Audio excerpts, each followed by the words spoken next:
So I want to talk about something, as I always do, post-workout. This is like my minute, drinking my protein. I always have these thoughts, and when I'm done working, I'm like, hey, this is what I want to share.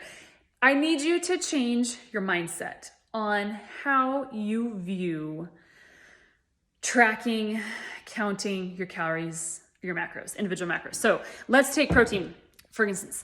I get this question the most often, right? Because I always say, do not start by counting macros. I don't care what your carbs and fat are at. If you can't know your protein, don't worry about your carbs or fats yet. That's personally how I coach, right? Because I am about changing habits, which then change your life. So I don't care about the numbers yet. If your habits aren't in line, those numbers aren't going to hit. So let's work backwards, because most clients that I work with, and I just had this conversation yesterday with somebody, which is kind of why it's been on my mind. And this is actually how I started. So your story, my story, right? We're the same. I have a client, she says, how many grams of protein should I hit every day? I'm new to this. So I say, you need 150. What? I'm eating like 70 a day. And I said, that's okay. That's okay. Like, we all start somewhere. I was probably even less than that when I first started.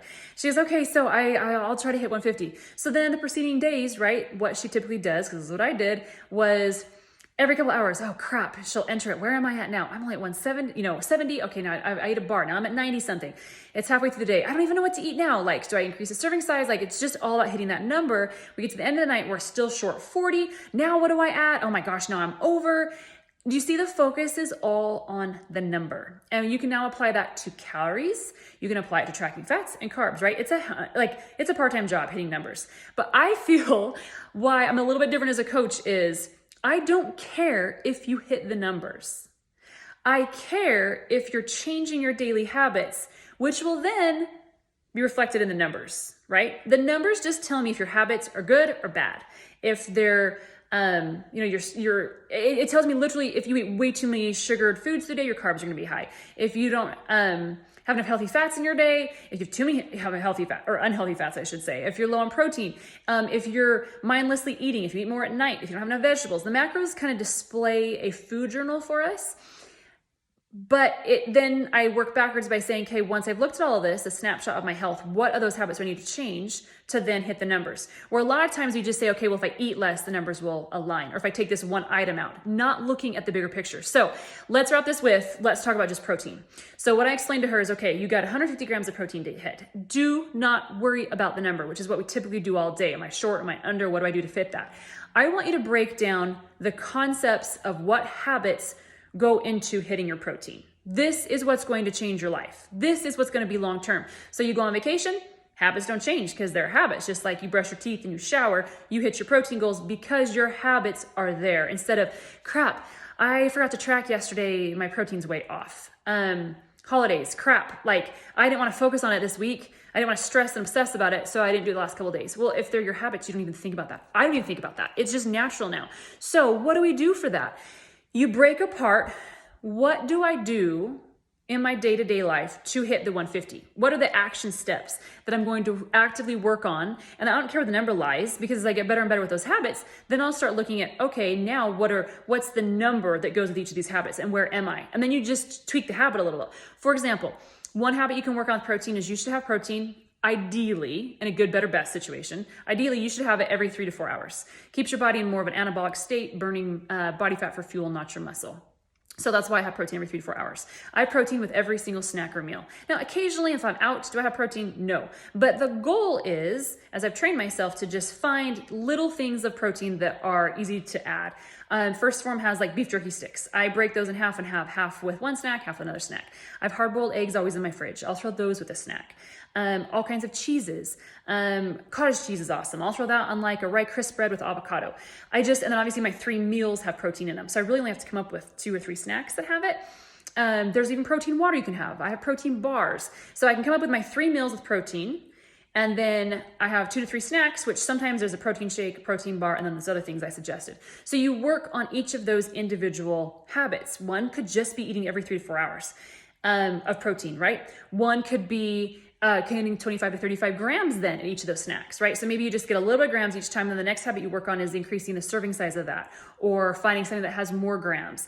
Rolled up, like I get ham from Costco slices. Each slice is 5 grams of protein. I'll have 5 slices as a snack with nothing else. There's no carbs to it. That's one of my snacks, and I love it, and that's 25 grams of protein. So there are ways to find it. You just, one, focus on doing it consistently every 3 to 4 hours. Then I don't care what the number is. Then you think, okay, let's now tally how much I'm eating every 3 to 4 hours, and you may be surprised you're over, at, or under. But then if you're under, you just increase the serving size of each of those snacks you found you like. And so those are habits, right? If you're not used to having post-workout shake, work on that habit of finding one that's good for you, that's not denatured, that's a quality protein. That's why I'm always talking about what I use, because it works. If you aren't seeing results with what you're using, especially because it's cheap, find something different. That could be your first hurdle, right? That's an investment into yourself. That could be a habit to change. So find that, take post-workout plus your right carb source every single day you lift. That's a habit, right? So there's a lot of things that we can kind of do, especially if you're vegetarian, right? It's even harder to find protein sources. So work on that habit of finding things that you like. As those habits are then there, the number just falls into place. And so now you see you're used to eating every 3 to 4 hours. You're used to eating a certain amount every 3 to 4 hours. You're used to eating the foods you like every 3 to 4 hours. That habit is there. You never have to think about it. You're on vacation. You're, holidays, anytime that we go off the rail with hitting habits, right? I don't ever have to worry about that anymore. Protein is something that is responsible for your body composition. It is huge. You want protein on the days you lift, on the days you rest, when you're on holiday. Protein repairs tissue all over your body. You get a scratch on your arm, it repairs that. The cells, your hair, skin, nails, like everything, to include once you've torn muscle fibers, it repairs that. So you need protein regardless at a cellular level. If you aren't getting enough, not only do you not repair what's in your body at a cellular level, you're not going to repair the muscles and actually grow them back bigger and stronger. So I always hear, I'm not seeing results. I'm not seeing muscle gains. What did you do? If you don't hit your protein grams every single day, you are going to see less progress and results. So that's why this is an important habit to start with first. And that's why we don't worry about the number. I want you to worry about the habit. And then all of a sudden the number is easy because your habits are there every single day. That's the philosophy I take with everything. Then you can apply that to calories, right? Just modify your serving sizes of what you eat. Instead of grazing all day, graze half a day. Instead of cleaning stuff off your kid's plate, chuck it. Or, if there's little bits of bites, or put it in the fridge and have them eat it later, right? We don't want to throw away food, but just be cognizant of what you're doing. You don't have to eat the whole bag of chips. Put half of it back and eat it the next day. Little things like that, those are changing habits, which then will be reflected in your calories. Now, all of a sudden, your calories are going to be better and lower and fitting in your numbers because you are eating mindfully and stopping when you're satisfied. That's a habit to work on. So please do not focus on the number and stressing about the number, because most of us fail. It is not lifelong sustainable with most of the clients, and myself included. So if it works for you, fantastic. Please share your tips. But please break it down to the habits. You have to understand what you're eating all day, because those habits got you either weak with no muscles or overweight or whatever position we were in, because those are the two things I was in. And so hitting a number is not going to change any of that. I had to change what I did, how I thought, and what I ate. And that is a slow process. But it's worth it because it's healthier. You're feeding your body what it needs. So I hope this is helpful. You start with baby steps, one portion of getting protein. Just work on changing the protein. Then when you can get the protein nailed every day, if you do want to track, then work on hitting your calories, because then that will let you know, how far over am I, how much my body needs every day. And then you can work on mindful eating and reducing some of those calories. Then if you nail that all the time, then focus on your carbs and fats, because if you're hitting your calories and your protein, your carbs and fats are going to be under. Now it just depends on which of those you're eating more of. So it's a process. As you get more and more experienced and better and more consistent with changing habits, then we take on harder and harder habits. But people that jump into counting macros day one, oh my gosh, like you're either my hero if you can do it. But I want it to be long-term, and it's generally not long-term if all you're worried about is nailing a number and, hey, my numbers are off, what do I do differently? You break down your habits and change your habits and work one at a time.